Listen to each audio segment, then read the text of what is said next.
everybody, how's it going today? Today we're going to be looking at neutralization reactions. Let's get straight to it.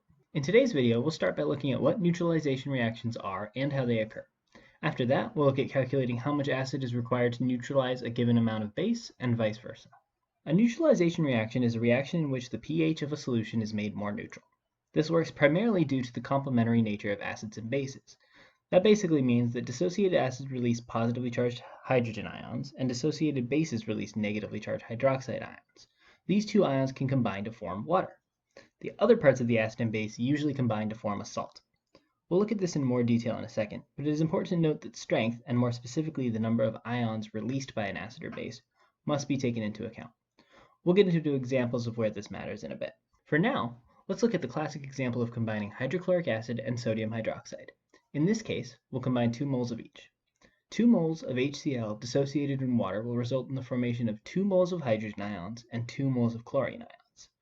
Notice that the hydrogen ions are going to be cations and the chlorine ions are going to be anions. Dissociating 2 moles of sodium hydroxide in water will result in the formation of 2 moles of hydroxide, which are the anions, and 2 moles of sodium ions, which are the cations. All of these ions, now dissociated in the same solution, will join together to form new compounds. More specifically, they will form 2 moles of sodium chloride, which is the salt, and 2 moles of water. The overall chemical reaction for this reaction is shown at the bottom. As you all remember from our discussions of stoichiometry, we don't measure anything physically in moles. Instead, for acid and bases, which are usually aqueous substances, we measure them by volume and molarity. In case you forgot from our stoichiometry unit, it's always best to start these types of problems by converting to moles. Let's look at an example. In this example, we're asked that if we have 0.3 moles of sodium hydroxide dissolved in solution, how much 2 molar HCl solution should be added to neutralize the solution? So we start off, we've already got our moles, which is 0.3 moles of NaOH. Now, NaOH is a monoacidic base, which means each mole of NaOH produces 1 mole of OH-, which means we have 0.3 moles of OH- when we dissociate that in solution, which means that what we need to get in order to neutralize it is 0.3 moles of hydrogen ions. Now, luckily for us, since HCl is also a monoprotic acid, all we need to do is make sure that we have 0.3 moles of HCl. So we need 0.3 moles of HCl. Now, 0.3 moles of HCl equals whatever our volume is times 2 moles per liter. So all we need to do is divide both sides by this 2, and we're going to end up getting that we have 0.3 divided by 2. We need 0.15 liters of HCl. And that's our answer to that. Remember earlier that I said the number of ions released by an acid or base must be taken into account? This is because monoprotic, diprotic, and triprotic acids release different numbers of hydrogen ions into solution. The same is true of monoacidic, diacidic, and triacidic bases, except they release different numbers of hydroxide ions. For example, 1 mole of H2SO4, a diprotic acid, can neutralize 2 moles of NaOH, a monoacidic base. This is because H2SO4 dissociates to form 2 moles of hydrogen atoms and 1 mole of sulfate ion. Hopefully, we can clear this up a bit with a couple more examples. In this practice problem, we're asked what volume of 5 molar NaOH should be used to neutralize 0.5 liters of 3 molar H2SO4.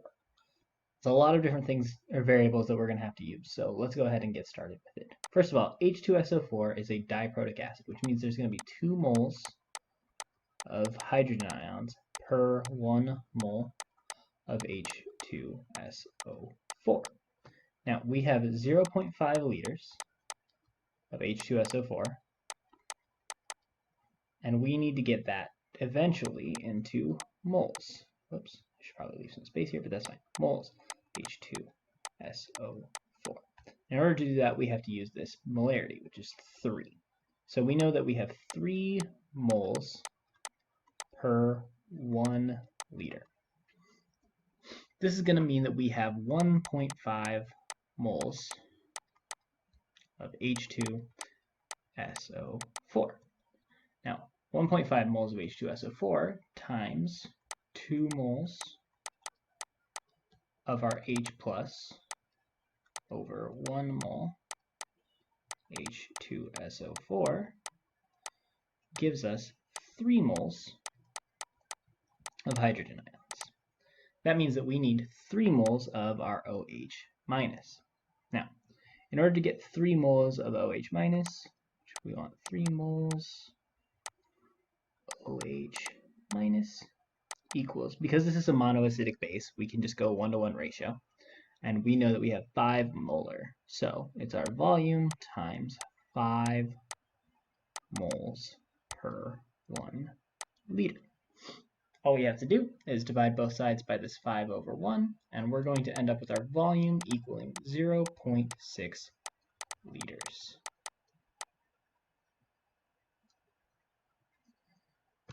The next example problem says, what volume of 2 molar AlOH3 should be used to neutralize 0.2 liters of 4 molar H2CO3? So let's start with what we know. We've got H2CO3, which is our acid, and for each mole of that, we're going to get 2 moles of hydrogen ions. For AlOH3, for 1 mole of AlOH3, since this is triacidic, we're going to get 3 moles of OH minus. Now, starting with our H2CO3, we have 0.2 liters of H2CO3 times 4 moles H2CO3 per 1 liter of H2CO3. And that gives us 0.8 moles of H2CO3. This times 2 moles of our hydrogen ions per our 1 mole of H2CO3 gives us our 1.6 moles of hydrogen ions. Now, we need 1.6 moles of hydroxide ions in order to balance that. 1.6 moles of H plus goes to 1.6 moles of OH minus. So, starting with 1.6 moles of OH minus, we're going to multiply that by this conversion factor, which is 1 mole of AlOH3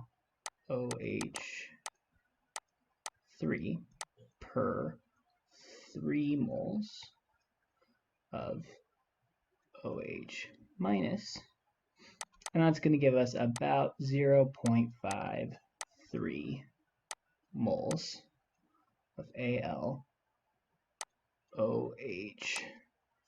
I should have picked shorter things to write out.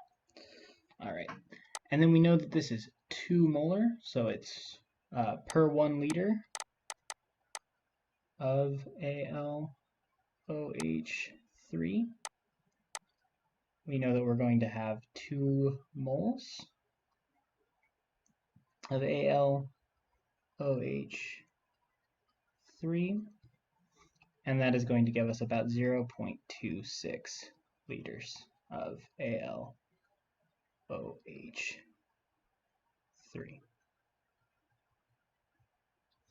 Now, if all of that was confusing, you can go through and check. We're canceling our units on every one of our conversion factors, and that's how we know which conversion factors to use. So these are canceling, and then this I just switched through. We've got moles of OH canceling with moles of OH. We've got moles of AlOH3 canceling with moles of AlOH3, and that's how we get to our answer on that one. Let's take a minute to review.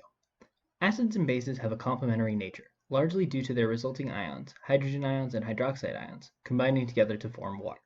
The process in which an acid and a base react to form a water and a salt is called a neutralization reaction. Using our stoichiometric calculations, we can figure out how much of a base is needed to neutralize a given amount of acid, or vice versa. To do this, however, we need to take the number of ions produced by the acid and the base into account. That's it for today's video. Thanks for watching, and I'll see you next time.